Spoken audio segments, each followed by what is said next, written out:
This is the story of how a multi-million pound philanthropic empire designed to launder a queen's historical legacy can be entirely frozen solid by a single deactivated digital signature on a boardroom screen in less than 24 hours.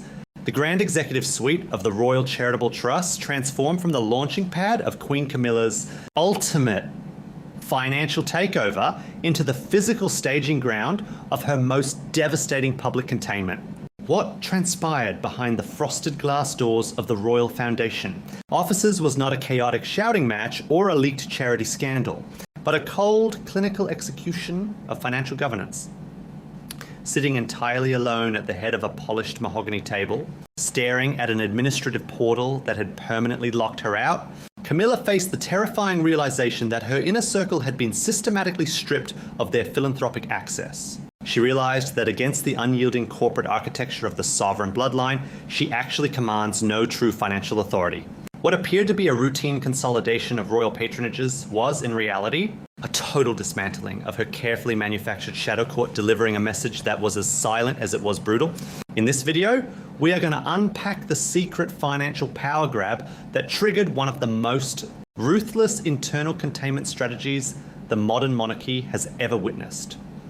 We will examine the hidden paper trail Camilla created when she attempted to subsume the iconic, enduring charities of Princess Diana into a centralized opaque super trust, controlled entirely by her private allies from the elite Garrick Club. We will look at exactly how Prince William and Catherine, the Princess of Wales, intercepted this unprecedented maneuver, using the cold, unyielding machinery of corporate charity law to execute a silent, devastating retaliation. What viewers noticed in the sudden absence of Camilla's name from high-profile, philanthropic letterheads was not an accidental oversight or a transitionary delay, but forensic proof of a shifting power dynamic. By the end of this account, you will understand how the illusion of absolute power can be completely shattered by a frozen bank account and a revoked board membership, leaving a consort to realize that she owns absolutely nothing. To truly comprehend the magnitude of this structural collapse, we must first look at the towering illusion of supremacy Camilla had successfully manufactured over a 30-year game. For 3 decades, the global audience watched what appeared to be the most sophisticated public relations rehabilitation in history. Behind the glittering charity galas and the heavily curated press releases, her psychological objective was never merely about championing good causes. It was about achieving absolute institutional permanence and washing her legacy clean through the unassailable currency of royal philanthropy.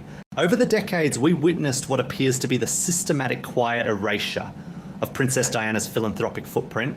Camilla oversaw the gradual replacement of traditional charity trustees with her own fiercely loyal public relations operatives, the subtle shifting of patronage structures, and the consistent aggressive push to elevate her aristocratic allies into the permanent fabric of the court's financial mechanisms. Camilla operated under the profound, unwavering belief that because she held total control over the heart and decisions of King Charles, she inherently wielded the executive authority of the monarchy's vast charitable wealth. She mistook the king's personal devotion for unyielding corporate and financial jurisdiction.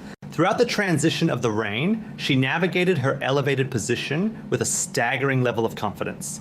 Building an empire of influence surrounded by an expensive public relations apparatus, this echo chamber convinced her that the public had forgotten the past, and that the institution's multi-million pound charitable arm was finally hers to reshape and control, right up until the moment the trap snapped shut. The trigger for this unprecedented internal war occurred as the palace began navigating the highly classified, long-term restructuring of royal patronages for the new reign. Recognizing the inherent fragility of her position as a consort and facing the stark reality of the king's ongoing health vulnerabilities, Camilla was gripped by a sophisticated form of commercial and social desperation. She knew perfectly well that her access to state-funded prestige and the immense soft power of royal philanthropy was tied entirely to the lifetime of her husband. Driven by this survival panic, Camilla attempted a breathtaking secret administrative maneuver designed to secure a permanent financial fortress for her legacy before the window of opportunity slammed shut. Behind closed doors, she quietly directed her private office to draft a deeply complex legal framework designed to merge the Crown's most prominent charitable assets, The paperwork contained an extraordinary demand. Camilla attempted to fold the historic, globally revered organizations originally championed by Princess Diana, alongside several highly lucrative royal trusts, into a singular centralized super foundation. But this new entity was not designed to modernize the monarchy. The internal board structures revealed a calculated hostile takeover of philanthropic resources. Camilla had quietly designated a network of her closest aristocratic allies, specifically drawn from her newly minted connections within the exclusive Garrick Club, to serve as the permanent governing trustees of this new mega charity. This was a breathtaking attempt to siphon the moral and financial capital of the royal family into a private network. Camilla was attempting to embed her loyalists into the permanent taxpayer-subsidized philanthropic economy of the state, ensuring that even after Charles was gone, her shadow court would possess independent, untouchable financial authority. She fundamentally believed that if the paperwork was quietly filed under the guise of streamlining the king's charities, the Charity Commission would simply rubber stamp the request, assuming a sovereign's shadow could override the unyielding rules of financial governance. What Camilla did not anticipate was that the administrative machinery she was attempting to manipulate was being forensically monitored by the ultimate gatekeepers of the Crown's philanthropic legacy. While she was busy projecting power through her public relations operatives, Prince William and Catherine, the Princess of Wales, were quietly protecting the perimeter. When William and Catherine assumed their current titles, they did not just inherit vast estates, they assumed a profound overarching responsibility for the financial integrity and moral direction of the royal family's charitable empire. William is a man who carries the silent, enduring grief of his mother's tragic vulnerability, coupled with a fierce, unwavering instinct to protect the enduring legacy she left behind. Catherine has offered nothing but uncomplaining sacrifice to the institution, becoming the undisputed authentic powerhouse of royal philanthropy without ever demanding unauthorized privileges or manipulating boardrooms for her own extended family. For William and Catherine, the preservation of Diana's charities is not a matter of public relations. It is a sacred state provision that must never be exploited for personal vanity or legacy laundering. When Camilla's unauthorized merger documents bypassed the standard advisory committees and were routed for final legal validation, they triggered an immediate, highly classified financial alert that landed directly on William's desk. Together with his senior financial advisors, William conducted a swift, silent audit of the proposed foundation. They uncovered the extensive metadata trail of Camilla's private office, attempting to pressure legal clerks under the guise of the king's health. They saw the staggering exploitation hidden within the corporate jargon, the blatant conflicts of interest regarding the Garrick Club appointees, and the precise, calculated attempt to permanently overwrite Diana's legacy by swallowing her charities into a fund controlled by the Parker Bowles network. The moral outrage within the bloodline was absolute. But in the upper echelons of the British monarchy, you do not retaliate with emotional screaming matches or leaked tabloid stories. You retaliate with weaponized restraint. The execution of their revenge was completely silent, turning the very corporate bureaucracy Camilla tried to exploit into an inescapable financial quarantine. William did not confront his stepmother, nor did he spark a public scandal that would distress his father. Instead, utilizing his absolute authority over the royal foundation frameworks and his supreme legal standing as the heir, William dropped a bureaucratic guillotine. He quietly issued a strict internal directive to the royal banking partners and the charity oversight committees. Without warning, a permanent administrative freeze was placed on the proposed merger. The retaliation culminated a few days later, just as Camilla was preparing to chair a highly anticipated, secret inaugural board meeting for her new foundation, believing her legal directives had been successfully processed. Camilla sat at the head of the boardroom, flanked by her elite advisors, ready to digitally authorize the transfer of tens of millions of pounds into the new centralized trust. But as she logged into the master financial portal, the trap snapped shut with breathtaking speed. Without warning, the screen refreshed, displaying a chillingly polite, undeniable administrative wall. Her digital signature was rejected. Her access to the sovereign charity accounts had been permanently revoked. There were no flashing cameras and there was no dramatic public scene. There was only the devastating reality of a blocked financial perimeter.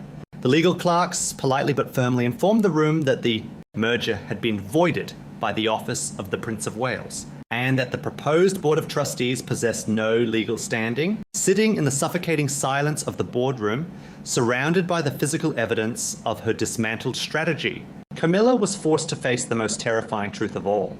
The billion-dollar public relations machine could not command a single royal bank account. Stripped of the financial machinery she thought she controlled, she realized that the aura of absolute philanthropic power she wore was an illusion. The grand charitable empire had been severed with a single keystroke.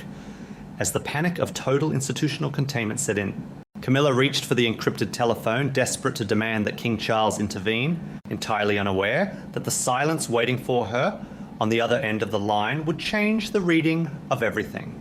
The heavy encrypted telephone receiver felt like ice against her ear as the secure line connected from the isolated boardroom to the king's private study. In the echoing, suffocating silence of the locked financial portal, Camilla presented her grievances with the breathless, practiced urgency of a woman whose entire legacy laundering machine was suddenly in freefall. She laid out the humiliating digital lockout, the rejected board appointments of her Garrick Club allies, and the devastating administrative blockade orchestrated by Prince William and the Charity Commission. She demanded an immediate sovereign intervention. She fully expected King Charles to summon the overarching legal trustees, overrule the Prince of Wales, and reinstate the centralised super fund she had so carefully mapped out for her private network. For 3 decades, this exact dynamic had been her ultimate safety net. Charles had fractured his relationship with the British public, fundamentally dismantled the institution's popularity, and absorbed immense global criticism, all to ensure she would one day wield the absolute executive power of a queen. But that is where the narrative shifts completely, not because of a grand, dramatic argument across the secure line, but because of a devastating, unyielding silence. King Charles did not summon his aides to issue a royal countermand. He did not order the banking partners to unlock the digital portals.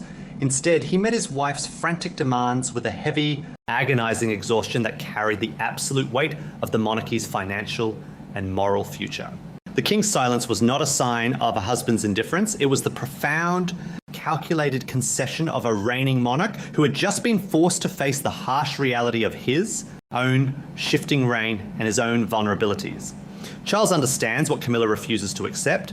The survival of the House of Windsor no longer depends on the ambitions of the present, but on the unshakable, legally binding moral stability of the future, a future entirely managed by Prince William. By refusing to intervene, the king quietly validated the administrative guillotine that William and Catherine had dropped.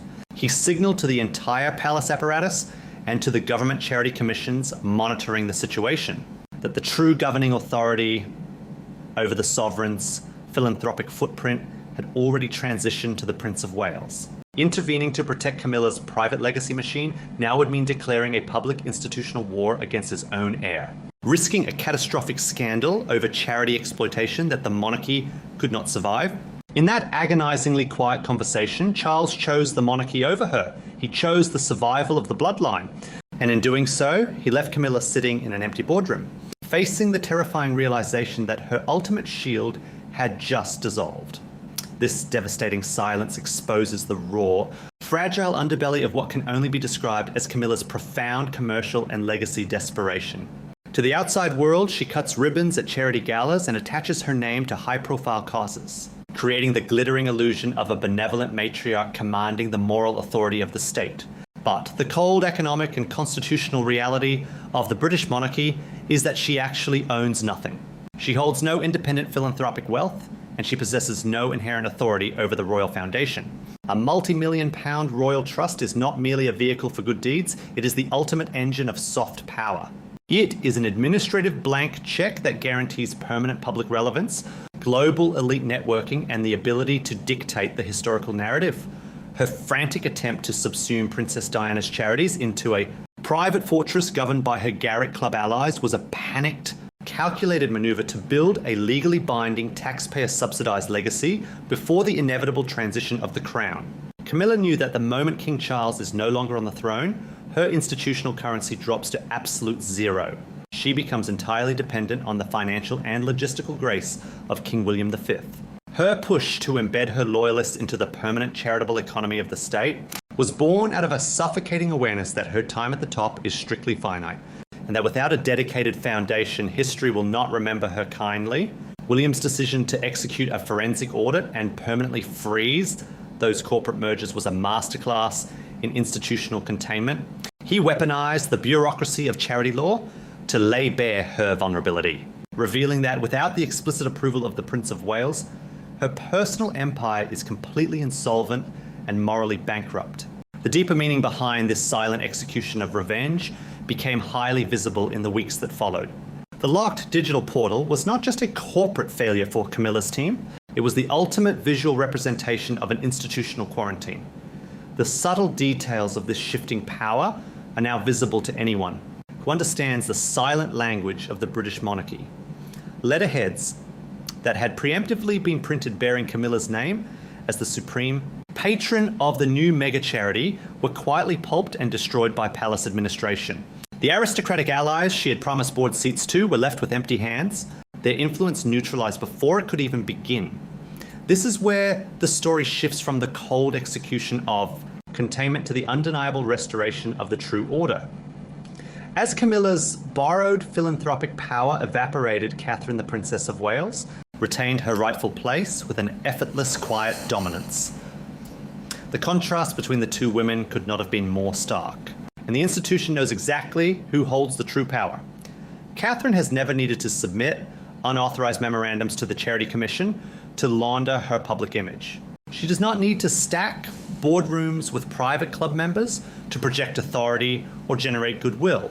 Her power is rooted in uncomplaining sacrifice, flawless execution of duty, and the unshakable legitimacy of her devotion to the causes she champions. When Catherine launches an early childhood initiative, it is built on years of rigorous academic research and genuine passion, not corporate shell games. Her influence is authentic, earned through years of silent endurance and absolute loyalty to the crown. By ensuring that the philanthropic integrity of the monarchy remains untainted by Camilla's private overreach, William was doing more than protecting the royal bank accounts. He was offering a silent, devastating defense of his mother's legacy, proving that the true moral authority of the institution belongs exclusively to the rightful heirs. For years, William has watched the quiet, systematic attempts to overwrite Princess Diana's groundbreaking charitable triumphs. The way she single-handedly changed the global conversation around illness and empathy, by fiercely guarding Diana's original trusts from being swallowed by Camilla's shadow court, William guaranteed that his mother's legacy will be preserved intact. He ensured that Catherine will never have to share her philanthropic airspace with a manufactured state-funded echo chamber. It was not an act of petty vindictiveness. It was the ultimate silent restoration of order, executed through the undeniable permanence of corporate protocol. Palace courtiers, philanthropic advisors, and legal clerks possess an exquisite radar for where the true authority lies. And they have already begun shifting their allegiances entirely toward Prince William and Catherine. The message has been sent through 1,000 minor administrative updates. Those who align themselves with Camilla's private legacy ambitions will find themselves locked outside the corridors of true moral and financial power. Ultimately, this extraordinary internal reckoning resonates far beyond the frosted glass doors of a boardroom because it validates a fundamental truth about power and legitimacy. It demonstrates that the ancient organism of the British monarchy cannot be permanently hollowed out by clever public relations, nor can its moral authority be hijacked through corporate manipulation. The crown protects its assets, its history, and its bloodline at all costs. Camilla believed that by outlasting her critics and securing the title of queen, she had achieved absolute permanent victory. She thought she had conquered the institution and secured the keys to its philanthropic vaults. But she failed to recognize that true royal authority cannot be taken by storm or secured through administrative tricks. As she sat in the quiet luxury of the empty boardroom, looking at the denied access screen that contained her dismantled future, the grand illusion vanished completely. She may still cut the occasional ribbon for now, but everyone inside the palace and soon everyone in the world knows the truth. The trap has snapped shut, the boundaries of the estate have been permanently redrawn. The reign of the corporate shadow court has been entirely dismantled, leaving behind only the cold reality of a consort who is merely a temporary guest in a house she sought to rule, and the undeniable truth that the era of Prince William has already begun. If you found this deep dive into the hidden power dynamics and corporate battles of the British monarchy insightful, please consider subscribing to the channel and sharing your thoughts in the comments below. Thank you for watching.